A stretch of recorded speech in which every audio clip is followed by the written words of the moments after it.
We forget how much the country has changed, and not for the better, in the last 17 months. When I take you back to June 2020, when Congressman John Lewis lay in his deathbed, and he pleaded with the rioters who had taken over many of our streets, and he said, civil rights icon, let's not forget, he said, "I hear you, I see you, but rioting and looting and burning is not the way to go." It was to no avail. Within a few weeks and months, vandals had caused between $1 and $2 billion in damage. It was the costliest U.S. disturbance in U.S. history. But we lost a lot more than property.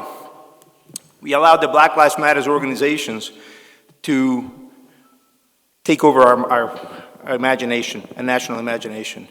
They preyed upon our best intentions on their bid to change our way of life.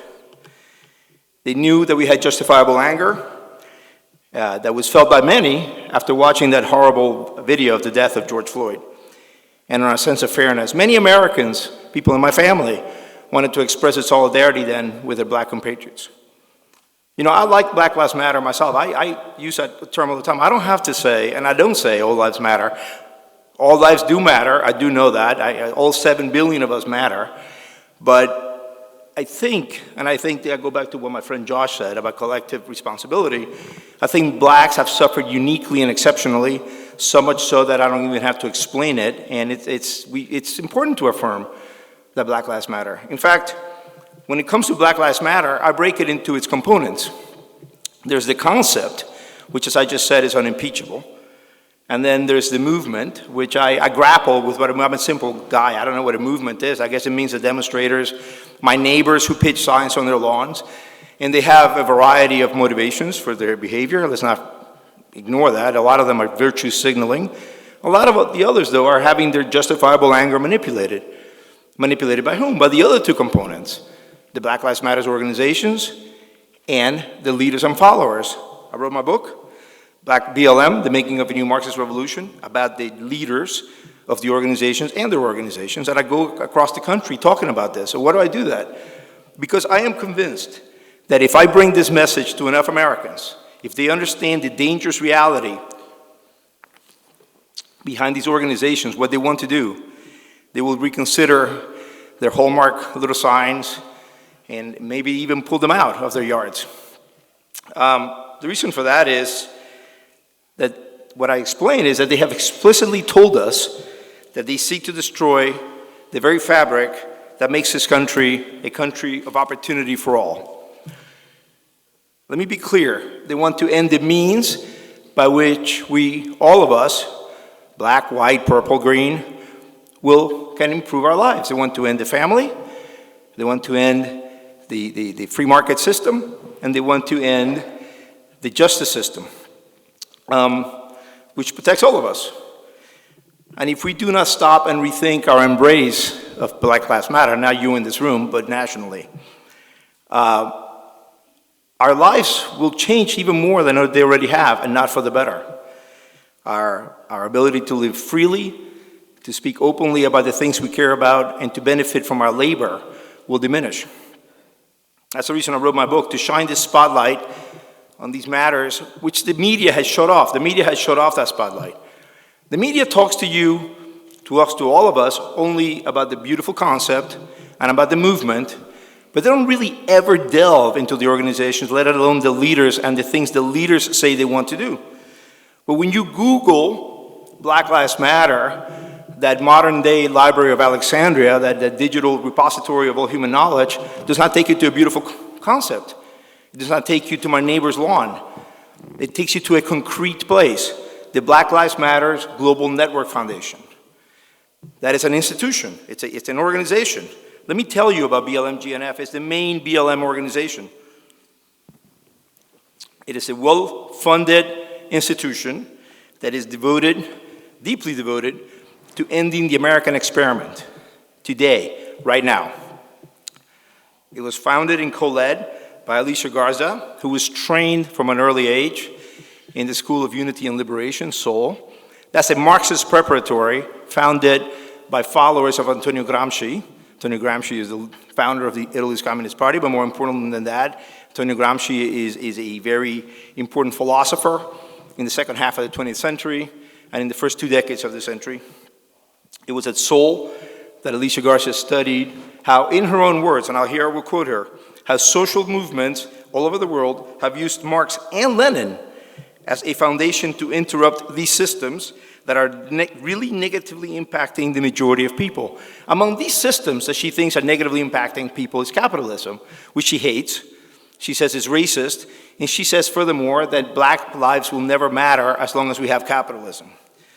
Well before George Zimmerman was acquitted for the killing of Trayvon Martin on the day of July 13th, 2013, the day supposedly when the group was created, she was already enmeshed for years in a beehive of Marxist and socialist organizations that was global.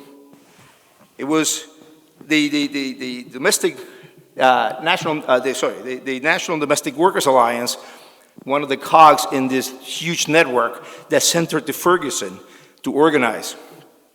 According to Garza, quote, "We all have work to do to keep dismantling the organizing principle of this society." This is not a debate about the marginal tax rate. This is about dismantling the organizing principle of society. You know, the Girl Scout troop, the Little League. Then there's Patrisse Cullors, that's Alicia Garza. Patrisse Cullors was recruited at the age of 17 by Eric Mann. Recruited is the word he uses, by the way, in his book, Playbook for Radicals. He says he recruited Alicia Garza into his Labor Community Strategy Center in Los Angeles. Mann, by the way, is a former member of the Weather on the Ground, identified by the FBI as a terrorist organization. He spent 18 months in prison for assault and battery. And he says the purpose of his center is, quote, to take this country away from the white settler state, Jason talked about, take this country away from imperialism, and really have an anti-racist, anti-imperialist, and anti-fascist revolution. So Patrisse Cullors is not lying when she says she's a trained Marxist. She was a trained Marxist, trained by Eric Mann. And by the way, she says she does not use the word communist because the word communism has gotten a bad rap. Yeah, it has.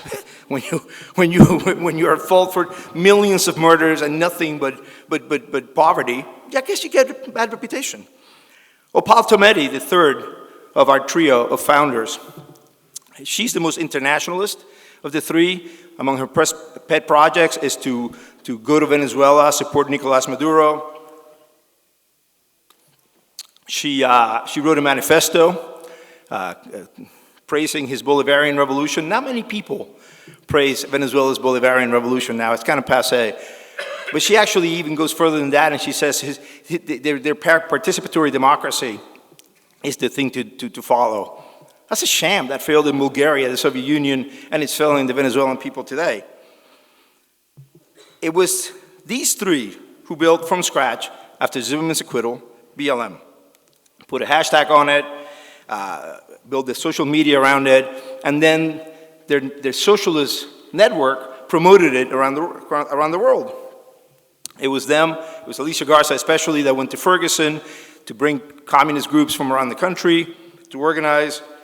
And it is it's willingness to use violence, and it's about disregard for the damage it causes. It's one more way in which we understand its Marxist origins, because if you read Marx, not only does he think that violence is necessary, he thinks it's a requirement. The bourgeoisie must be violently overthrown.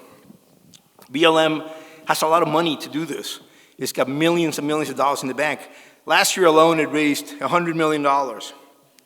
It has a curriculum to send to the country's 14,000 school districts. It has a bill in Congress. It supports other bills. It endorses candidates and opposes candidates. It's even got a foreign policy. It is virulently as anti-Israel, even when Israel is fighting Hamas, another terrorist organization. There's a theme building here. And at the precise moment when Cuban communists were rounding up dissidents after the July demonstrations, beating them up, torturing them, putting them in dungeons, Black Lives Matter issued a statement on Cuba, supporting the communists, not the dissidents. We need to understand what is fueling this takeoff. It is money that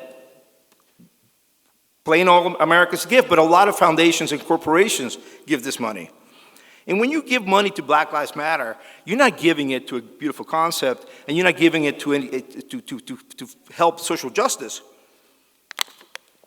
You give it to organizations that, as I have described, have a programmatic approach that will seek everyone. Not one person will be lifted out of poverty if we abolish the family, which is what they wanted to do until Andy Olivastro and I wrote an op-ed in Sohrab Ahmari's New York Post talking about it, and then like good Stalinists, they airbrushed their website, to hide the fact that they want to abolish the family. That article on the Heritage site alone had 1 million reads. And no one will be lifted by their approach to incarceration or the justice system.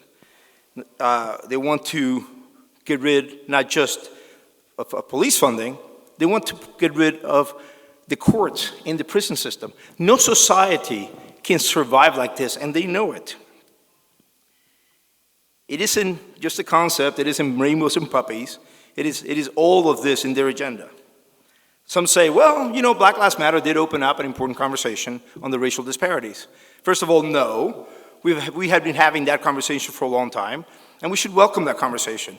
It is important to have it, and we should have, but none of the remedies, none of the policy remedies will help fix these disparities. The truth is, as Derek said, America is not perfect. Of course we can, no place on earth is going to be perfect, by the way. There's no utopia on this earth. Utopia, the Greek roots of utopia is no place. But we can always work towards improvement. And when we have worked towards our ideals, when we have tried to live up our ideals of all men are created equal, is when we have had our most beautiful chapters in our history. The truth is that the real champions of Black lives have never gone for these policies. Marcus Garvey in the 1920s, and there were many things kind of weird about Marcus Garvey, but he was steadfast in his defense of capitalism. Why? Because he thought capitalism was going to add the escalator, the ladder that black men and women were going to need to fix their lives. And in the 1940s and 50s, the NAACP fought valiantly against Soviet infiltration of black communities. By the way, blacks never bought this Soviet stuff. All they wanted to do was be accepted as regular Americans, to have their right place in society, but they never went for the Soviet stuff. We are again at this juncture in history, like many people before us have been. And that's kind of scary, but it's also a rare opportunity. And I think the reason we're here, the reason this conference is such a success, and by the way, I want to thank Yoram, he's not here, and Chris DeMuth are doing a great job, is because we understand we're at this juncture in history, and as I said, we'll find out in Virginia tonight if we have yet begun to fight. But we're all going to have that moment in our deathbed like John Lewis had, and ask ourselves, what did we do? Are we going to ignore what Black Lives Matter say, what they say about themselves because it's awkward to talk about race? I know it's awkward to talk about race. Trust me, I do it on the radio and TV 24/7. I wrote my book because I thought I needed to write it, not because I had any desire to write it, just because I thought it was my responsibility to write it, because I understood it very clearly, and I needed to write it down. I guess our challenge to all of us is, what are we going to do? I really want to thank you for coming here and listening to me. Thank you.